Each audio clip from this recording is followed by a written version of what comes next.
नमस्कार, MT talk show में आपका स्वागत है। मैं हूं प्रिया सिंह। लोकसभा चुनाव की तैयारियां तेज हो गई हैं। हर लोकसभा क्षेत्र में कई दलों के पार्टियों के संभावित दावेदारों की होर्डिंग लग चुकी है। इलाहाबाद लोकसभा सीट से बीजेपी के दावेदार डॉक्टर एल.एस. ओझा ने एक मुलाकात में इलाहाबाद लोकसभा क्षेत्र के आदिवासियों के बारे में बात करते हुए बताया कि सरकार समाज के अंतिम पायदान के लोगों के लिए काम कर रही है।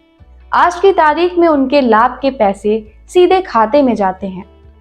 आदिवासियों को मुख्य धारा में लाने के लिए अटल आवासीय विद्यालय की स्थापना। 12 विधानसभा तो सुरक्षित सीट वैसे भी है और वहाँ से जो प्रतिनिधि भी हैं, वो जो विधायक हैं वो भी उसी समुदाय से हैं और वो लोग उनके विकास के लिए और उनके उत्थान के लिए बहुत सी चीज़ें कर रहे हैं।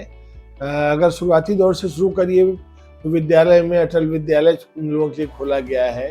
जो विद्यालय हैं उन सब में भी अब पूरा कायाकल्प सा हो रहा है, उसमें स्मार्ट क्लासेस चल रहे हैं और बच्चों को शिक्षा दीक्षा पूरी तरह से फ्री दी जा रही है। हाँ, 10 तक तो एकदम फ्री है, किताब कापी और उनको जो ड्रेस है और जो उनके कपड़े लत्ते भी हैं, उनको जो बुक्स भी हैं, वो सब चीज़ें सरकार की तरफ से दी जा रही हैं। और उसके अलावा जो गरीब लोग हैं उनके लिए अनाज भी मिल रहा है मुफ्त में। साथ साथ में उनके लिए अगर कोई छोटी मोटी खेती है तो खेती पर भी काफ़ी चीज़ों का फ़ायदा मिल रहा है। अब खाद वाद भी काफ़ी ईजिली मिल जा रहा है और सही ढंग से मिल रहा है। जो अगर कोई आदमी कोई गाय वाय या इस तरह का कोई अगर व्यवस्था करे तो उसके लिए भी विशेष सब्सिडी का व्यवस्था हुई है ताकि गौ माता की रक्षा भी हो और गरीब लोगों का एक रोजगार भी मिले और उससे जो खाद वाद होता है उससे हमारी ज़मीन की जो शक्ति है वो भी उर्वरकता भी बनी रहे। और इसी ढंग से बहुत से ऐसे कार्य हैं जिससे कि हमारे पिछड़े लोगों को और आदिवासियों को विशेष रूप से सहायता मिल रही है। देखिए, भारतीय जनता पार्टी का तो मेन मुद्दा ही है कि जो समाज के जो सबसे पिछड़े पायदान पे हो उनका उत्थान ही हमारा उद्देश्य है। जो गरीबों को जो इस तरह के जो डायरेक्ट बहुत से रोजगार में या कोई भी जो किसान सम्मान निधि है या जो भी उनको पारिश्रमिक और जो चीज मिलता है अब सीधे उनके खाते में चले जाता है। महंगाई और बेरोजगारी ना कम होने पर जनता की नाराजगी के सवाल पर बीजेपी नेता ने कहा कि कोविड की वजह से दुनिया भर में मंदी आई, जिसकी वजह से पूरी दुनिया में परेशानी हुई। इससे भारत पीछे नहीं रहा, लेकिन फिर भी भारत और देशों की तुलना में ज्यादा ही सुकून में रहा। मोदी सरकार हर मोर्चे पर काम कर रही है और महंगाई से जनता को निजात मिल जाएगी। देखिए, जो भाजपा है महंगाई के ऊपर पूरा प्रयास कर रही है और महंगाई की बहुत सी वजह है। देखिए, कोरोना की वजह से पूरे संसार में, पूरे विश्व में मंदी आई। जितने भी उत्पाद थे, जितने भी क्रियाएं थी, जितने भी फैक्ट्रियां थी, जितने भी काम धंधे थे, सब बंद हुए।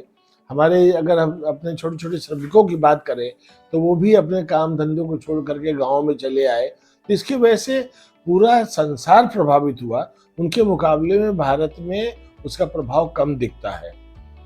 और उसके साथ साथ में अभी हम लोगों ने महंगाई पे उसके लिए बहुत से तरह के रोजगार शुरू किए हैं, बहुत सी योजनाएं लाए हैं, स्टैंड अप लाए हैं और एमएसएमई लाए हैं, या रेहड़ी पटरी वालों के लिए बहुत से प्रोग्राम लाए हैं, या महिलाओं के सम्मान के लिए बहुत सी चीज़ें लाए हैं।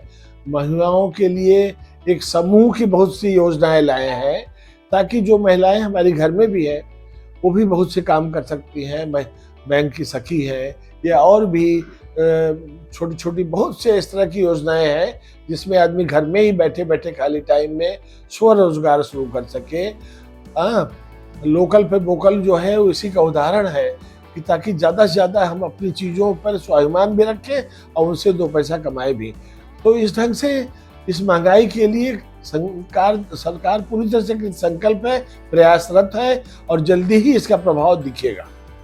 बीजेपी राम मंदिर को ऐसा प्रचारित कर रही है जैसे 22 जनवरी के बाद कोई मुद्दा बचेगा ही नहीं। क्या 2024 का चुनाव राम के भरोसे ही लड़ेंगे?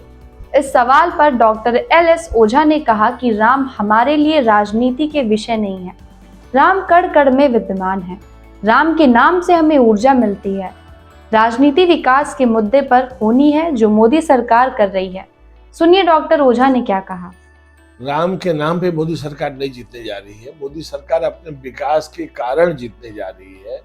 मोदी सरकार जो अ, समाज के वंचित लोग थे, जो पिछड़े लोग थे, जो ऐसे लोग थे जिनमें हीन भावना थी, जो सामाजिक रूप से एक हेय जिसे देखे जाते थे, उनके उत्थान से, उनके उन्नयन से आगे बढ़ी है और उनके प्रयास से जो विकास की गति प्राप्त की है और जो आर्थिक छलांग लगाई है, जो बहुत दूरी पे थी और विश्व की 5वीं आर्थिक शक्ति बन गई और जल्दी ही वो 3री आर्थिक शक्ति बनने वाली है।